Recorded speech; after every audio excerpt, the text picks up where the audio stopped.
নাইমা যেই জায়গাটাতে গিয়ে পৌঁছায়, সেই জায়গাটাতে যদি আমি পৌঁছাতে পারি আমার লাইফে তাহলে বেশ। প্রথমে তো একটু ভয় পেতাম, অমিতাভ রেজা চৌধুরীর সাথে কাজ করছি।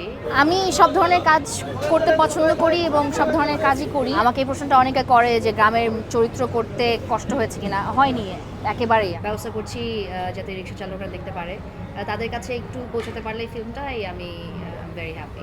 যারা আসল আর্টিস্ট তারা সবসময় নিজের আর্টের খুঁত ধরতে পছন্দ করেন এবং আমি কন্যা রাশি, আমি অনেক খুঁত ধরতে পছন্দ করি। ভালো লাগছে, আবার ভয়ও লাগছে, আবার অনেক এক্সাইটেড।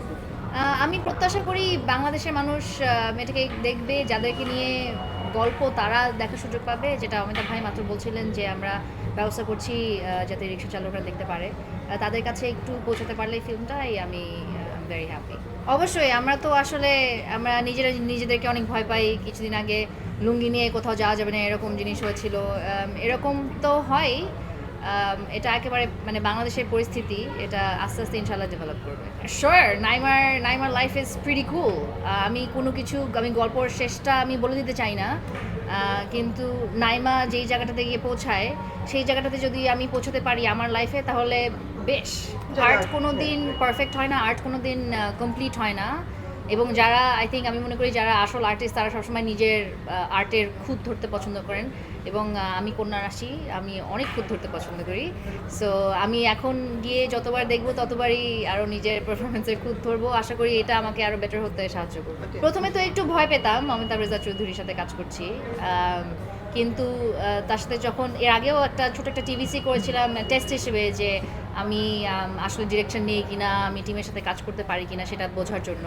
এবং ঠিক তখন থেকেই অমিতাভ ভাই এবং অমিতাভ ভাইয়ের পুরো টিম, আমাদের এখানে আমাদের প্রযোজক আছে মেজাবিন রেজামু, আসাদুজ্জামান সকাল, সবার সাথেই আমার মানে খুবই ভালো একটা ফ্রেন্ডশিপ আছে এবং আমরা ফ্যামিলির মতো হয়ে গেছি। 5টা বছর একটা কাজ নিয়ে আছি। তো এখন তো অমিতাভ ভাই মানে খুব কাছের একজন মানুষ, এবং তিনি আমাকে এত বড় একটা কাজের রেসপন্সিবিলিটি সে দিয়েছেন আমার উপরে, সে ভরসাটা রাখতে পেরেছেন, এটার জন্য আমি অনেক কৃতজ্ঞ। এটা তো অনেক বড় একটা ব্যাপার। আমি অনেক অনেক গ্রেটফুল এবং সারা জীবনই হয়তো একটা থাকুক, কোনো সমস্যা নেই। আমি সব ধরনের কাজ করতে পছন্দ করি এবং সব ধরনের কাজই করি। আমি একটু বেছে শুনে গল্পটা সিলেক্ট করি। যদি গল্প ভালো লাগে কেন না, অবশ্যই। এরকম ফিল্ম তো ঢাকায় আগে হয়েছে কিনা, এরপরে হবে কিনা ঠিক জানি না। এটা খুবই unique blend of Bangladeshi Dhaka elements. Obviously ঢাকার রিক্সা আর্ট এবং ঢাকার যে একটা খুবই ইন্টেন্সিভ একটা স্ট্রাগল আছে, যে ঢাকার বাইরে থেকে মানুষজন আসে ঢাকায় উপার্জন করার জন্য, সেই জিনিসগুলো আছে এবং সেটার জন্য আমি মনে করি ঢাকার মানুষের এটা দেখা উচিত।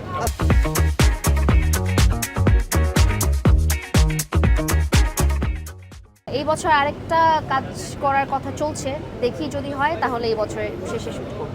আমি সারা জীবনই ভাই, আমার সব রকমের বন্ধু আছে, আমার গ্রামেও বন্ধু আছে, আমার ঢাকায়ও বন্ধু আছে, আমার দেশ বিদেশে বন্ধু আছে। সো আমি আসলে আমাকে এই প্রশ্নটা অনেকে করে যে গ্রামের চরিত্র করতে কষ্ট হয়েছে কিনা। হয়নি, একেবারেই। আমি তো গ্রামে ঘুরে বেরিয়ে বড় হয়েছি আসলে। সো মানে আমি জিনিসটাকে আসলে ওভাবে দেখি না। আর যেটা বলছিলাম যে ঢাকার সব ধরনের মানুষ আমাকে সাহায্য করেছে। আমি ঢাকার আগলি সাইডটাও দেখেছি ফর শিওর। আমার মনে আছে শুটিং চলাকালীন আমি যখন নাইমার বেশি ছিলাম, তখন আমাকে একটা রেস্টুরেন্টে ঢুকতে দেওয়া হচ্ছিল না, যেখানে আমি সবসময় যেতাম। সো ওগুলো এক্সপিরিয়েন্স করে খুব কষ্ট পেয়েছি যে মানে আমার মতো আরেকটা মেয়ে হয়তো এই অ্যাক্সেসটাই পায় না যেটা আমি পেয়েছি। আবার অনেক অনেক ওয়ান্ডারফুল নাইস সিচুয়েশন হয়েছে যেখানে মানুষজন আমাকে হেল্প করেছে। সো আমি সবার কাছে অনেক অনেক